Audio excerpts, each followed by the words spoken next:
Okay then. Episode 2. Let's see what you have.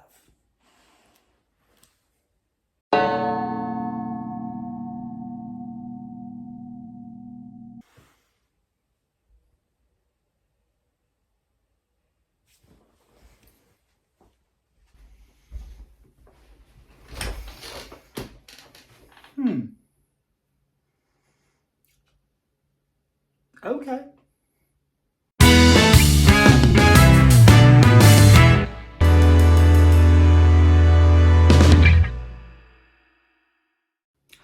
King and Conqueror Episode 2. So, what are we in for? Is it just another mixed bag and frustration matrix like the first one? Or are we sailing towards better waters? I would say leaning towards the better waters. So, full disclosure, this is definitely an improvement on the first episode. There are still problems. Absolutely, there are still problems, but some of the issues of the first episode have been resolved or are, in the act of getting resolved. So, let's break it down. The writing has improved, but it's still having problems. So I would definitely say that a lot of the awkwardness and sort of the clumsy, off-putting aspects of the clunkiness of the first episode has definitely improved. This episode definitely flowed a lot better. It was a much smoother ride, had a lot more focus. So we are seeing some improvements there. I would definitely say that these writers seem to have more of a grasp on writing emotional dialogue rather than logical historical dialogue or plot lines. What do I mean by that? Well, put it this way. There were some really nice scenes in this episode, or moments. We get some really good scenes with the Godwin family, particularly one where the entire Godwin family unit is seated around the table for dinner, and they're talking about their plight, their situation, the exile they're facing, the political situation of England and stuff. And it's a really good scene because, it establishes the plot, it enhances it, but it also shows power dynamics within the family unit. And the actors, they really do feel like siblings, the way they're bickering with each other and, throwing food at each other on the table. It does feel like a family dinner. Absolutely. So, that was some nice scene work there. And again, later on in the episode, we have William over in Normandy, who's facing this real emotional turmoil of having a new son and trying desperately to figure out what to do with him, and the drain on his soul thinking about the idea of his son going through what he went through as a child and trying to avoid that same harsh upbringing. Again, powerful emotional stuff. And even Lady Emma, who's very annoying as a character, but at least in this episode we're given a bit more of a context as to why she hates the Godwins and why she's so, hell-bent on eliminating them and manipulating England the way she is. So there's definitely, on the emotional, personal level, an improvement in this episode, which is really nice to see. We're starting to get a bit more of an improvement in terms of the charisma. That's some of that stiltedness that came in the first episodes is gone now. We're seeing much more of a sort of an ease within the characters. Not to say it's got any of its award-winning, mind, but it's definitely an improvement. However, that said, there are also some really, really stupid scenes in this episode. Now, granted, it's not so much a writing... Well, no, it is a writing issue, because it is still to do with plot and, situations and actions leading to actions. Just because it's not dialogue-based, it's still part of the writing. Mostly, it tends to boil down to 3 moments in this episode, which just had me laughing or yelling at the screen. The first one, immediately out the gate, was, how the hell is William still alive? So for context, right, for those of you who maybe haven't watched the show yet, minor spoiler alert, at the end of episode 1, we see William landing on the beach back in Normandy, reuniting with his wife and finding out that his entire duchy has been conquered by Henry in a surprise attack. The French forces have moved in, occupied, his homeland, and he is now on the run. The episode ends with this rather effective cliffhanger of him looking down the beach and seeing a large group of horsemen galloping towards him. Cut black. Cut to episode 2. He is somehow miraculously out in the countryside in a frigging carriage, safe as anything, figuring out what to do next. Like, they're on the run, but no one's pursuing them. I'm just like, wait, hang on. How did you outrun horsemen with a frigging giant carriage on the beach? Like, they just skip the entire chase scene and just, off screen, like, William managed to escape, moving on. Well, hang on, we might have liked to have seen that, or given some clues to how he escaped, Like, he skipped out on what could have been a really fun chase scene there, but alright, whatever. And then, speaking of skipping, there's... Sorry, I don't mean to laugh, but there's a birth scene, right? With William's wife, Matilda, giving birth to their son. And it is the shortest birth I have ever seen. Now, granted, they don't exactly show how long it's been.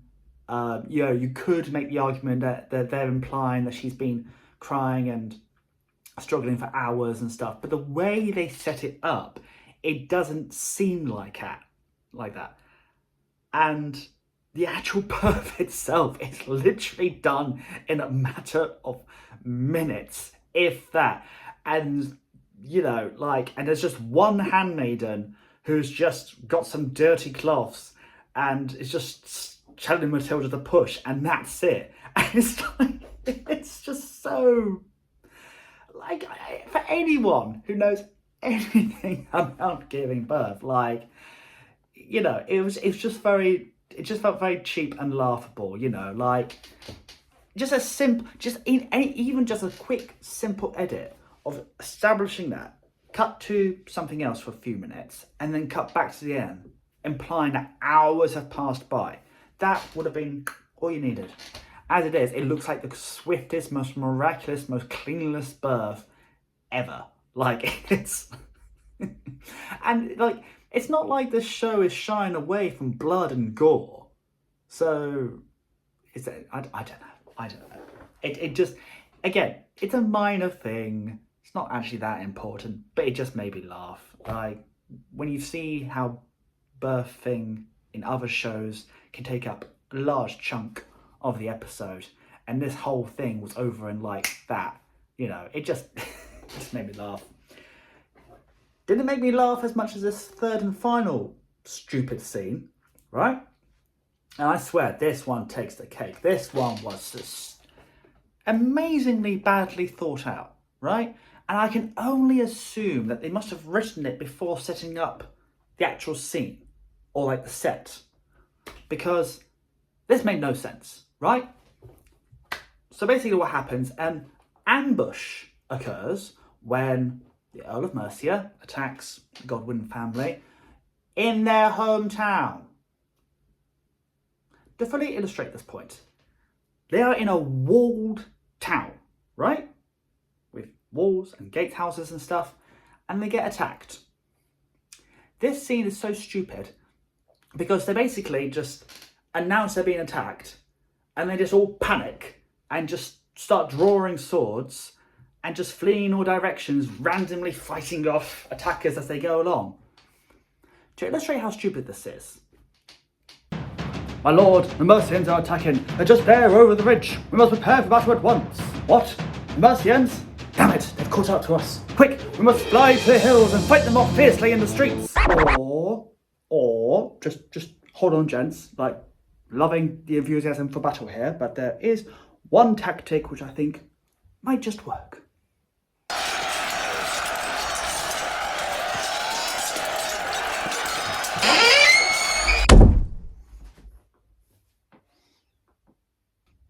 Oh, yeah, that totally would have worked. Oh yeah, and then we could have just, you know, lined the walls of our guys and just peppered them with arrows and spears and see them off. Like, there's only a couple of dozen of them, like, wouldn't have been that hard. Huh. Yeah, why didn't we do that? Yeah, why didn't we try that? Yeah, why didn't we try that?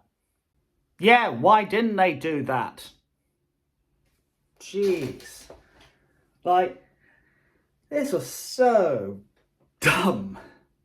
And this is the problem when you don't have a writing team that has a full grasp or passion for history, because you make really big mistakes like this. And again, on an emotional level, they're doing a reasonably good job, but this, like, big mistakes like this show that there's lacking a real, you know, understanding of, you know, how this world operated, how this historical time operated. And when it's, you know, when you got that disconnect, it cheapens the whole experience. Overall, the writing is an improvement. Overall, it is moving in an upwards trajectory, but it's still suffering with, like, this air of sort of slapdashness or just not very well thought out. You know, there's a lack of oversight or historical referencing here. So yeah, quality is very much like that, but it is improvement on the first, so I'll give it that. Moving on.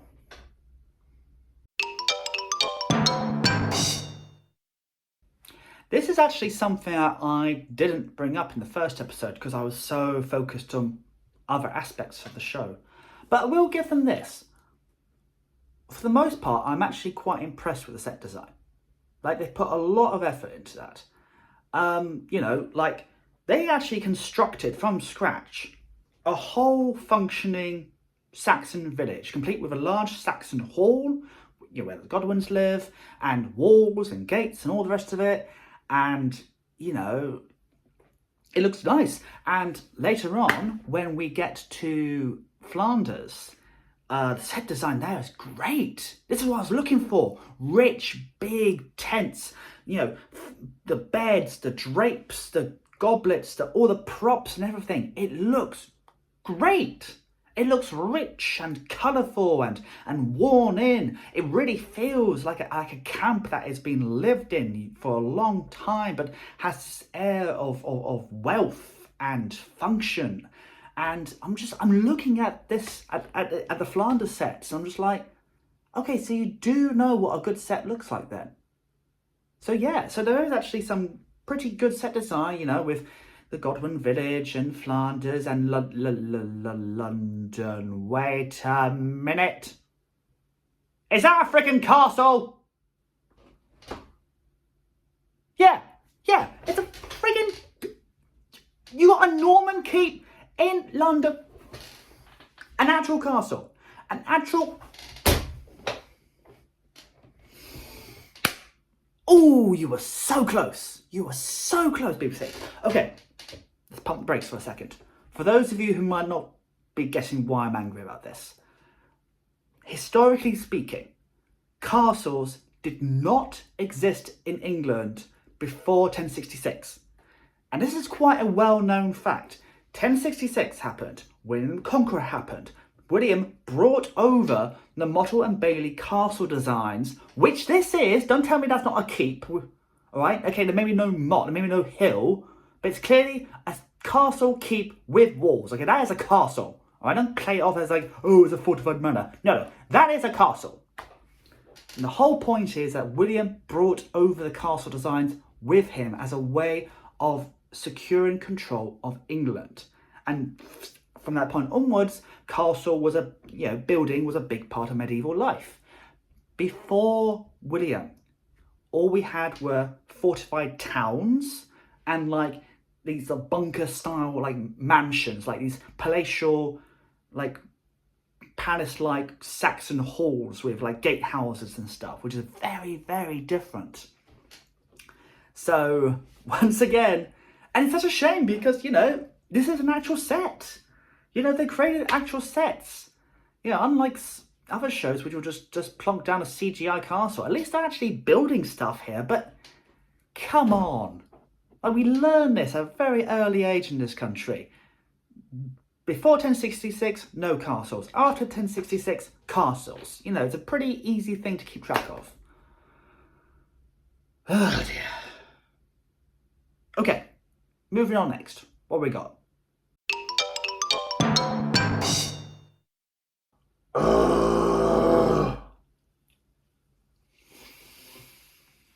Oh dear. Oh dear. Oh dear, dear, dear, dear. So you know how I said that the writing was still a bit dodgy here and there, but was definitely improving? Costuming and armor is still, for the most part, a big... Yeah, no, it's bad. It's still so bad. Like, okay, the armor just looks bad. I'm not even that fussed about historical accuracy at this point, but it just looks poor. All the armor looks rusted and ramshackle. It looks like patched together and rough. And it's just, if you're going to make up stuff, at least make it look nice. It doesn't even look nice. And the worst insult, possibly, out in this episode, in terms of costuming, is probably this guy called Earl Morcar, right? He's one of the 3 sort of most powerful earls of the kingdom. Look at him in these scenes. Does this look like an earl, right? Bearing in mind, they are amongst the richest lords of the land, all right? They should be beautifully dressed in all the colours and jewellery and whatever they should look like. They shouldn't look like somebody cosplaying at a D&D convention. I mean, what is this guy supposed to be? What are they trying to say here? That Mercia is basically like fantasy barbarian land? What is this? This is just... Like, if you're not going to bother making him look rich, just at least giving him a nice tunic. That's all you need. A tunic and a cloak. Not this. They make some reference about the fact he's wearing his father's garments. Like, what? What? I don't understand. And, yeah, again, much like the first episode, the women's clothing in this is probably still the best part. At least they've kind of made an effort. There's some colour there, some nice embroidery. The hair and everything is sort of done up to a degree. So they're all right, but they still don't look nearly as good as they could. And it's just, yeah. And the worst part is that they've missed a trick here, because that battle scene we mentioned earlier, the ambush, it's so badly shot and so confusing to watch. And you know what would have been really helpful? You know what would have been really good to tell, who's who and who's fighting who? If you had some brightly coloured cloaks and shields to denote whose side is on. Like whose side is which or whatever. I can't even get my words out right now. And this is how annoyed I am. Just some brightly coloured cloaks and some painted shields. That's all you need to denote the different sides. Instead everyone looks like they look like they've walked out of like an 80s fantasy film. Like, seriously, they look like they're out of a Conan ripoff. Yeah, so costuming and armour, still highly disappointing.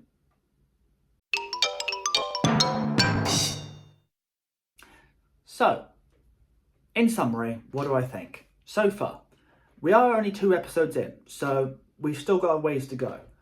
I do think that the quality of the episode is an improvement on the first, and there is a sense that the flow and characterization and the plot is a lot smoother and more focused now that we've established, who's who and what's where, etc.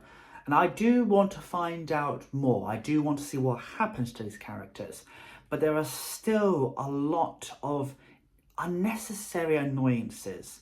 And so far, the production feels very all over the place. It is at times it feels like very cheap and then unnecessarily expensive. I can't tell if they just weren't given enough of a budget or they just didn't know how to budget. Does that make sense? I do want to find out what's happening next, and I do think overall this show has potential to be entertaining, if nothing less. But for those of us who love our history, this is definitely going to be a continuing roller coaster. But I'm not saying it's outright terrible, it's just a bit of a rough watch.